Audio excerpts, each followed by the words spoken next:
এই মুহূর্তে যে খবরের দিকে নজর রাখতে চলেছে, মুর্শিদাবাদ জেলার রাজনীতিতে শোকের ছায়া।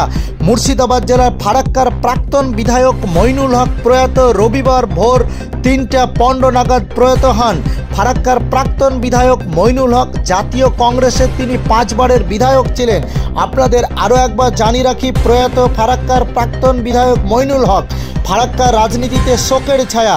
প্রয়াত ফারাক্কার প্রাক্তন বিধায়ক মইনুল হক বেশ কিছুদিন থেকে হার্ট অ্যাটাকে অসুস্থ হয়ে কলকাতায় একটি হাসপাতালে চিকিৎসাধীন ছিলেন। রবিবার ভোরের দিকে প্রয়াত হন মইনুল হক। মইনুল হক সাহেব ফারাক্কার বিধানসভার দীর্ঘদিন বিধায়ক ছিলেন।